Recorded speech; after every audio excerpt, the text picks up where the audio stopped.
जय हिंद दोस्तों। सेना के सामने मुसीबत, सैनिकों के सामने मुसीबत। जवान छुट्टी पर ये करेंगे काम, जवान ड्यूटी पर ये करेंगे काम। क्यों करें ये काम?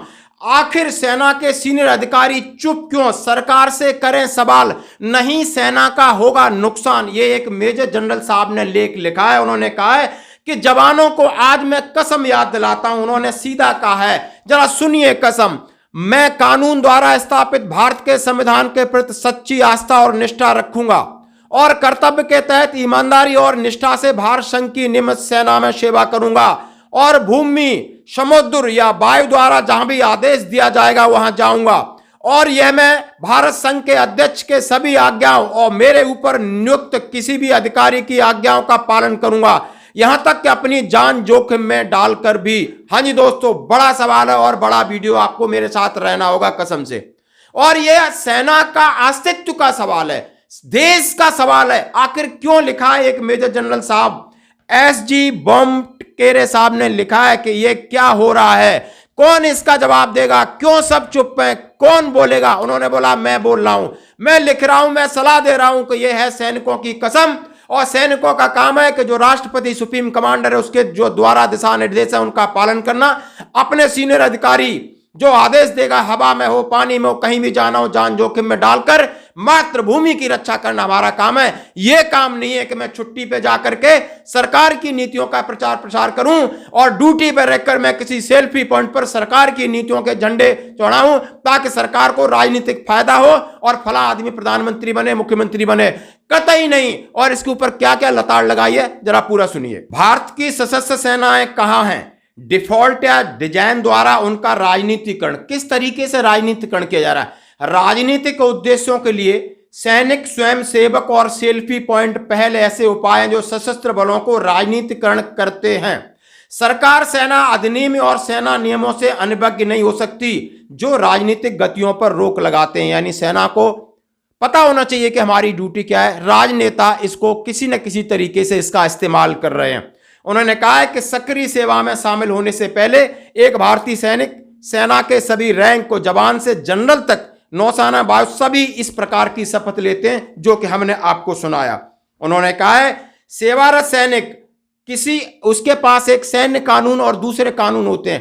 पहले उसकी प्राथमिकता होती है कि सैन्य कानून जो भी नियम है, सेना के नियमों की धारा 21 द्वारा निष्पादित कर्तव्यों के प्रति अपना काम करना, नियमित सेना के सदस्यों द्वारा उनके बीच अनुशासन बनाए रखना।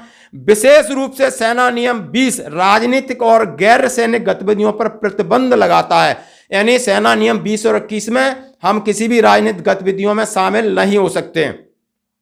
उन्होंने कहा है एक बड़ी बात है कि लोगों का विश्वास क्या है। आप जरा सुनिए कि यहां आज भारत की जनता किस पर विश्वास करती है। आपको सुनना होगा कि राजनीति, समाज और शासन से संबंधित जनता की राय 2019 में एक सर्वे हुआ, उससे पता चला कि देश के ज्यादा पूरी जनसंख्या सेना पर सबसे ज्यादा भरोसा करती है, सैनिकों पर सबसे ज्यादा भरोसा करती है, उसके बाद न्यायपालिका पर भरोसा करती है, उसके बाद पुलिस, सरकारी अधिकारी और राजनीतिक दल सबसे कम भरोसेमंद हैं। भारत की जनता भारत के सशस्त्र बलों की अराजनीतिक प्रकृति को विश्वास की कसौटी के रूप में पहुंचाती है। यानी आप समझ सकते हैं कि 2019 में जो सर्वे हुआ है उसमें पूरी देश की जनता कहती है कि सबसे पहले यदि ईमानदार है और सच्ची देशभक्त है तो भारतीय सेना है, और राजनेता सबसे नीचे पायदान पर है और उसके बीच में उन्होंने न्यायपालिका को रखा, पुलिस और राजनेताओं को नीचे रखा।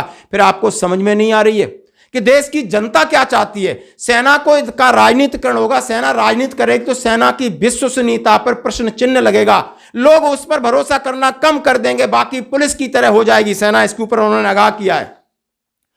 फिर उन्होंने कहा है कि सैनिक छुट्टी पर है, छुट्टी एक क्वालिटी ऑफ टाइम और उसकी जिम्मेदारी पूरी करने के लिए दी जाती है। तमाम तरीके का प्रेशर होता है सेना की ड्यूटी के अंदर और उसके बमुश्किल 60 से 70-80 दिन उसको साल में 2 या से 3 बार छुट्टी मिलती है। उसमें भी आप ये कह रहे हैं कि वो जाकर के जो भी हमारी नीति है, जो भी हमारी योजना है उनका प्रचार करे, उनका प्रसार करे और लोगों में जागरूकता फैलाए। वो जागरूकता फैलाएगा तो अपने घर का काम कब करेगा? ये जो मनमानी हो रही है इसका सवाल सरकार से कौन पूछेगा? इसके बारे में भी कहा है। उन्होंने कहा है कि 9 अक्टूबर 2023 को रक्षा मंत्रालय ने रक्षा प्रतिष्ठानों को रक्षा में किए गए अच्छे कामों और बाहर में 822 जो सेल्फी पॉइंट हैं इसके ऊपर उन्होंने कहा है इसके लिए बचना होगा। सरकारी नीतियों का बढ़ावा देने और विज्ञापन देने के लिए सशस्त्र बलों का उपयोग करने वाली इस योजना को एक स्पष्ट राजनीतिक उद्देश्य है। आप समझ सकते हो, उन्होंने कहा है कि इसका स्पष्ट राजनीतिक उद्देश्य और इसके लिए अपनी राजनीतिक इच्छा पूरी करने के लिए सेना का इस्तेमाल किया जा रहा है। अब उन्होंने डाला है अधिकारियों पर पूछें सवाल, जरा ये जरूर सुनिए। भारत के सशस्त्र बल तत्कालीन केंद्र सरकार के नियंत्रण में है।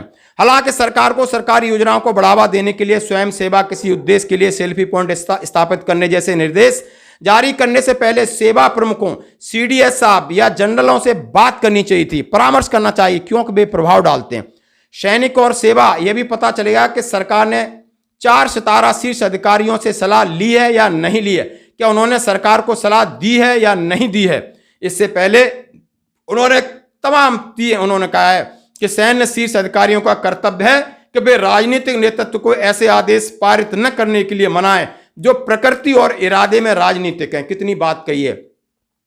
किसका मतलब है? यानी सीडीएस साहब का, सेना प्रमुखों का है कि सीधा सीधा उनसे बात करें कि ये इनका इरादा राजनीतिक है या सैनिक और सेवा पर प्रतिकूल प्रभाव डालते हैं, यानी सैनिक और सैनिकों की सेवा पर प्रतिकूल प्रभाव डालते हैं।